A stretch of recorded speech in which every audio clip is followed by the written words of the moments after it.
Hello everybody, Reggie Time here, and this is a unplanned video charting some hands I played last night. I wasn't due to make one today, but I had about an hour or so session last night that did not go well. In fact, it went fucking disastrously, and it's given me an opportunity um, to kind of get some thoughts off my mind about like my overall speed poker.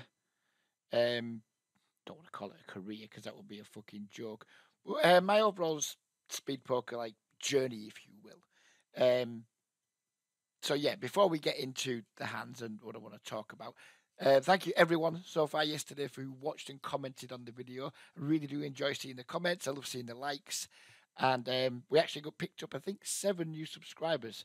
So yeah, that's really good. It's really pleasing in just like 20, well, less than 24 hours actually. So please do, if you're not already subscribing, please do subscribe. Please do hit the like button. If you have any comments, please do comment. I do try and reply to most comments unless the comment's just more of a statement than a question. So yeah, please do get involved. I quite like this to be as interactive as possible. And yeah, thank you so much. It's been a good start to the year, YouTube and poker wise. Even though this video is going to be an absolute fucking car crash, it's still been a good start to the year, which we'll look at the end. So I've been playing 25 and L pretty much exclusively so far this year. Um, I'm like becoming something of a volume junkie. I played some party poker yesterday, 3 tabling. I've since played some 4 tabling. I just fucking hit me with these hands. And yesterday I fired up 888 and I played, I think, a couple of sessions with 3 tables of 50, 2 tables of 25. Just get the fucking hands in my veins. Volume, volume, volume. I want tens and tens of thousands of hands per month because that's how I'm going to make the amount of money that I want to make this year. We're not going to make the amount of money I want to make by fucking around 2 tabling or 3 tabling in pretty slow games. So that's something I need to try and get better at and adjust to, even if it's like slightly affects my win rate or even like quite a lot affects my win rate. If my volume can go from an average of say 450 hands per hour last year to 1,000 hands per hour this year, and my win rate is kind of the same, or hopefully even a little bit better because I didn't play well last year, then I know I can have a really big year. So yeah, I was playing 5 tables of Snap. I mean, I don't know why I didn't just put the 6th in. Maybe I'm just a bit of a fucking Fruit Loop. And the first session went okay, and then the second session last night, it was an absolute fucking car crash. I lost, I think it was $257 in like an hour and a bit, and yeah, it fucking stunk. So we're gonna go back and look. I haven't reviewed any of these hands. I think I played pretty shit, to be honest with you. I've just marked the hands that were kind of like the biggest pots we lost. Maybe there's a couple of wins in there, but yeah, from like a rather hazy recollection of just how bad the session was, it doesn't feel like I don't think I played too well. I don't think I'll be too proud to review these. We're going to be doing like a vlog of my results for the year and my play. We can't just fuck around and show the good stuff, can we? Because that's just not, it's not an accurate representation. It's not real. So let's just crack on. We're not going to overanalyze anything. It's not going to be the longest video. To get this guy here, I mean, statistically, a little bit on the loose aggressive side. He's 4xing. Yeah, just fuck this guy basically. We 3bet to 13 blinds with our aces. He 4 bets and we just flat. This hand is just actually a 25 L hand. There is 15L hands, mostly 15L hands coming, but this all these hands are going to be chronological. So this is like kind of how the session went. King 10, he bets, we call. He bets, we just go all in because it's like 0.88 blinds more. He calls, and that's cooler. Whatever, move on. Who gives a fuck, But it's in there. It's kind of, that's how the session started, and it didn't get much fucking better. So we have this obvious fish min raising under the gun. We 3bet to 7 blinds. I'm starting to think against like regulars use this like 3 to 3.5x versus small bets. and slightly smaller. I am using smaller 3 bets and 4 bets in and out of position this year. I think against regulars, that's actually quite good. I think against fish, it's bad.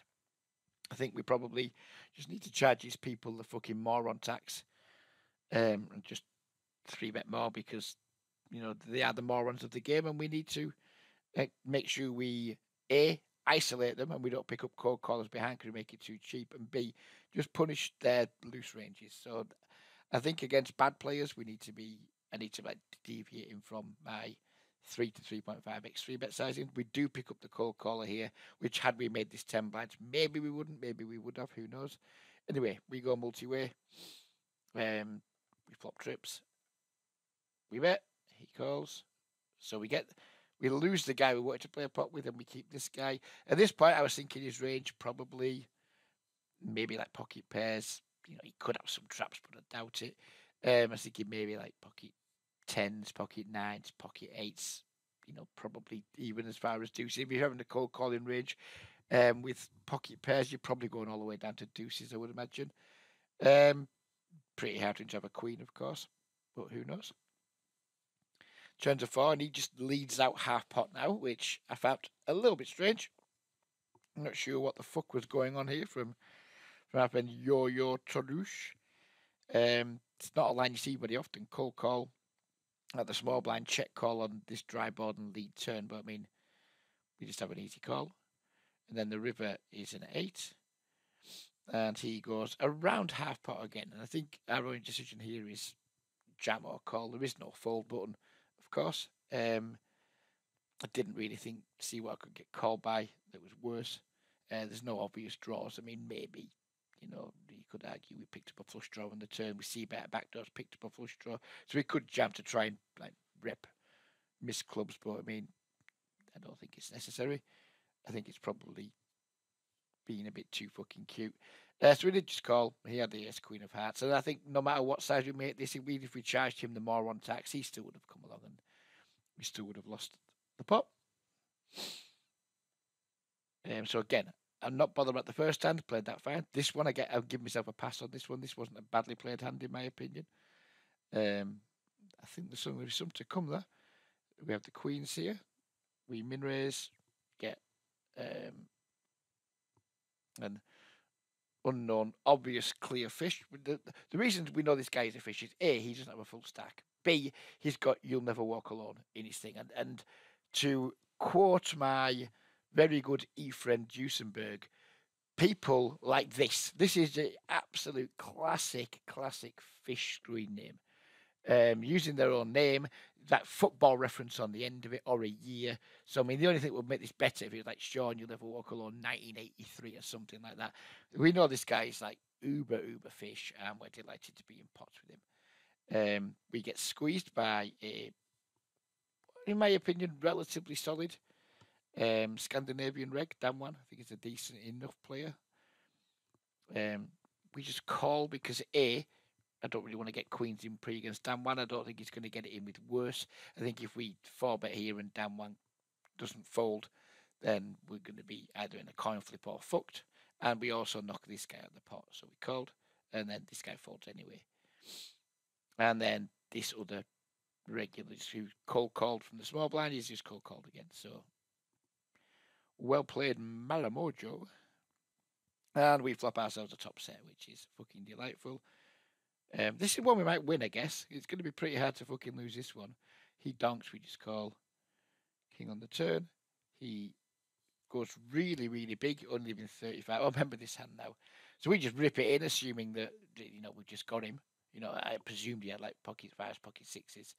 I mean, I guess we could just call and let him dust it off, but when someone takes this line, leaves 35 behind, they just never folding, right? So, fuck it, just put it in now, save any misclicks. Only he did fold. I'm like, what the fuck? I have literally no clue what this fucking moron was doing. Well, I guess we need to be grateful for the however many big blinds he just dumped on us. So that was a nice one. When's the bad shit coming? It'll be on its way, I can promise you that. Ace King, we open. Our friend Sean, You'll Never Walk Alone, he's back again. And this time he's gone with the min 3-bet, which is a pretty nifty move. pick up another fish cold call in the big blind. We 4-bet to 16 big blinds, which I think is fine at like this effective stack depth. Sean comes with another click back. Well, let's guess what Sean's got at this point. Do we all know what Sean's got right now? I think we've got a pretty good idea, haven't we? But there's just no way of holding the ace king. No fucking way. I mean, maybe we could just call, but fuck it, rip it in. Sean could not call fast enough. And he had pocket kings. See, you all thought he had aces, didn't you? I tricked you there. Slow rolled the fuck out of you. He actually had pocket kings. And when I turned that ace, because obviously on they all interface up on Triple Eight. When I turned that ace, I was like, boom, have that, you fucking moron. Even though you've like totally owned me. Fucking have it. And then he hit the heart, and I was like, oh, that's a shame. So yeah. This is where the session started to go downhill a little bit. Open pocket kings against another, here we go, Liverpooler with a J at the end. Another pro football name. This guy was German though, he wasn't actually UK. We flop ourselves an overpair. I think like what I've been doing a lot this year is just like checking 100% of range. I think maybe against some fish I can deviate from that. I think maybe no doubt we absolutely could have bet here. I think maybe we could have, or maybe we should have. Well, he bailed us out when he bet. We popped a little raise in. I think maybe we could go bigger here. I think that's possibly too small. I mean, if we're going to raise, it's quite like a polarizing thing to do. And then maybe we could just shoot a bigger size. I'm not sure exactly how big, but maybe something like 19 to 22 would have been better. Doesn't matter anyway, because Liverpooler J was more than happy to continue putting more money in.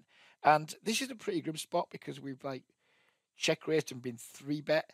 So, and this is just going to be value 100% of the time on this board. The problem is Liverpooler J, I had the impression he's played 34 over 9. I had the impression that he's a fucking idiot and he might just play like ace 10 this way, king 10, jack 10, queen 10. You know, obviously he can have some 2 pairs too, which we're not doing like absolutely awfully against. We're not in great shape, but we're only really fucked against sets. If he's got a set, then fuck our lives. But I mean, this size is like, what are you doing, sir? It's just bonkers size. So it looked to me like, or it felt to me like he was maybe just like trying to protect a 10 or something like that. So we piled the rest in, of course. He couldn't call quick enough again. And he just had a set and we just got binned. Did I lose too much there? Probably. I think,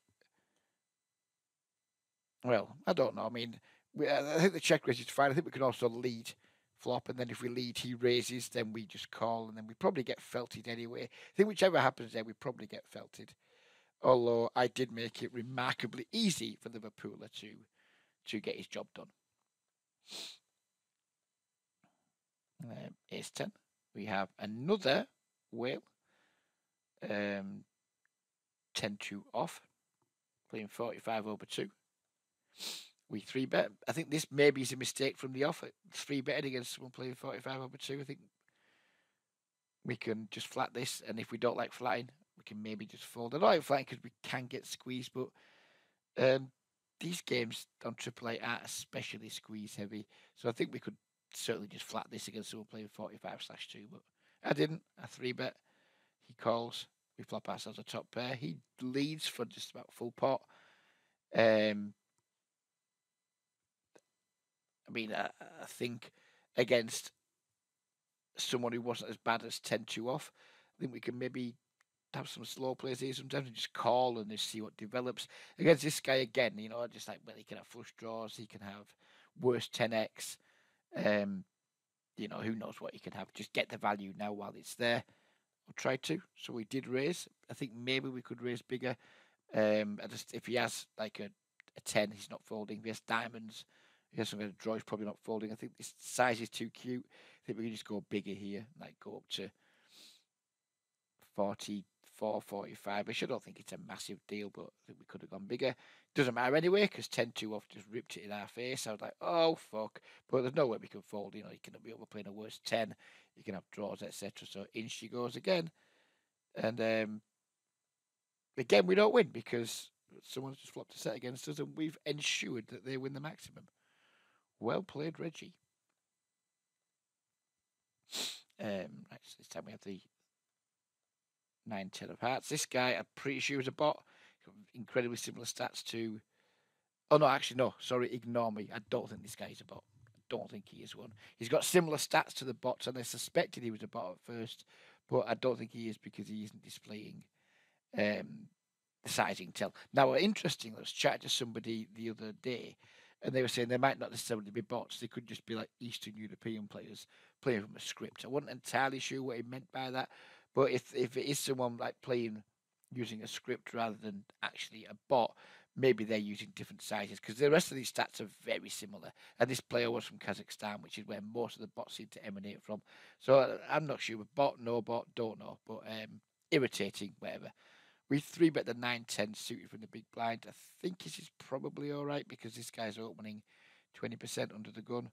But I don't know. Don't know if it's okay or not. You get the Jack, Queen, Deuce flop. We check, like pretty much checking range, as we talked about at the minute when I'm out of position. He bets around 2/3 pot. I do this, which I don't think is good. But by this point, I was unraveling. The session was not going well. I was unraveling because I think this player might be someone who's doing something naughty but not confirmed yet. I'm already more triggered that I'm having to play pots with people who I think might be cheats. There's a certain amount of fuck you in this race, and I don't really want to be doing fuck you races. I mean, if you're not playing for a living and you're just playing for fun or whatever, and you want to do a bit of fuck you stuff, then fine. But I am playing for a living. This is potentially going to be like a $50 all in, and yeah, probably shouldn't be doing this. He just calls, turning to Jack, which is probably not a good card to do what I'm about to do on. We had a similar hand yesterday, didn't we? On the I think it was on Party Poker, where we had that. I think it was a Jack 10 suit. We check raised a flop, board paired the turn. I shipped it in. They obviously had a calling hand, and then we got there. Hopefully that's what's going to happen this time. But you already know it isn't what's going to happen because it's a fucking car crash video. So we do rip it in. This is I think I've just totally slaughtered this hand. I just think it's not good, not even close to good. He calls. We don't get there. He had aces. Fuck you. How many more hands are there to go? Just so we know. This is the last one. So on to pocket queens now. We open. Yeah, another whopper calling. Playing 48/deuce over 300 hands. We like that. 48 deuce. What the fuck are you talking about, you fat idiot? 48/2.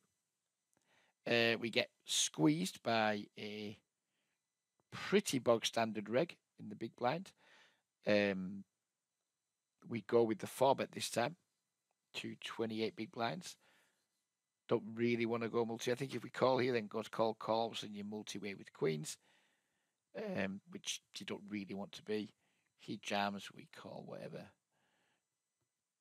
And he had ace king. And yeah, basically, it was just a horror session. But I think there's only maybe, I think like the 10-9, that was spew.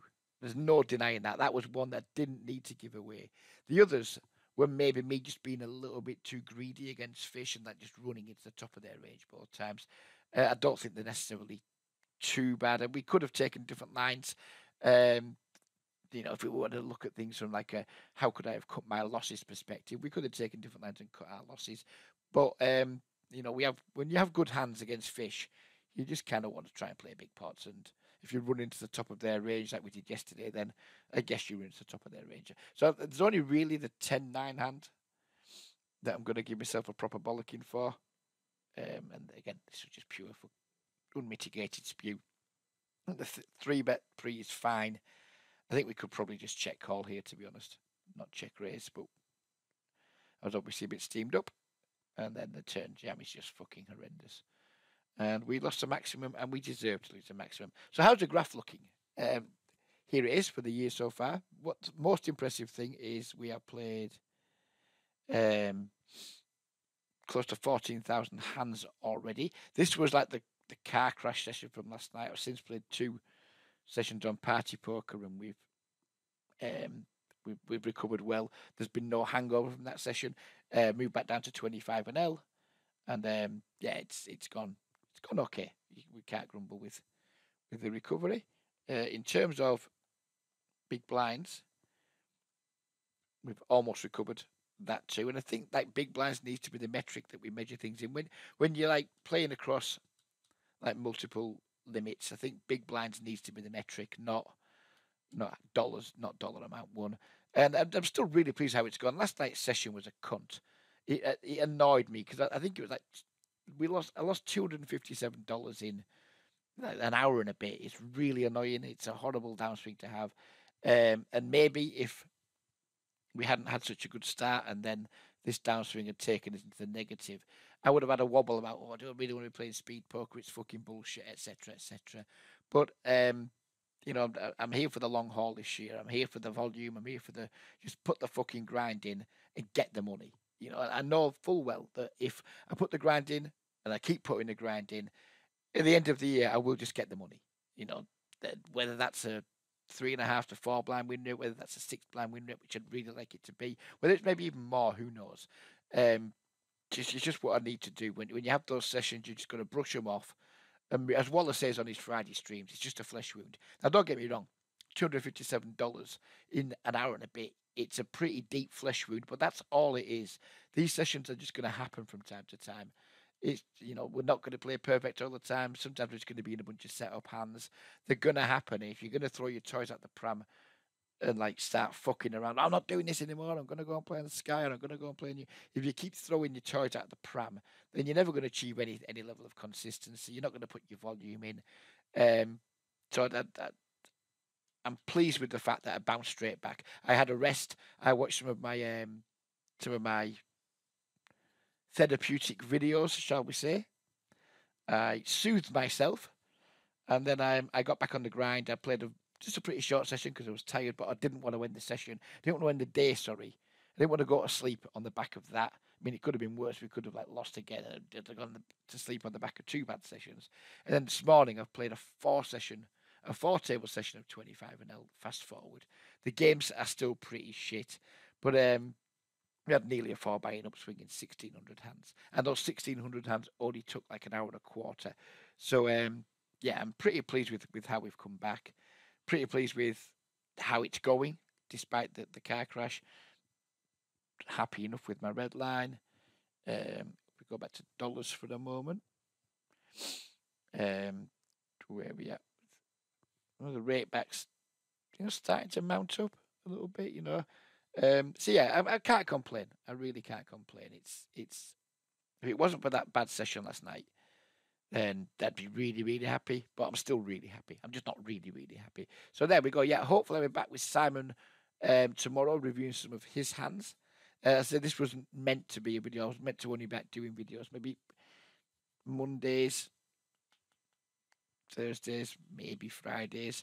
I'm not sure what my schedule's going to be. It certainly won't be any weekend videos because the fuckwit that Mary's always around and she insists on using the television and shit like that. But yeah, it's an impromptu video, but I think it's one worth making, and I hope you guys enjoyed it. So yeah, we'll leave it there. Take care, everybody. Have a good day. Stay safe, and bye bye for now.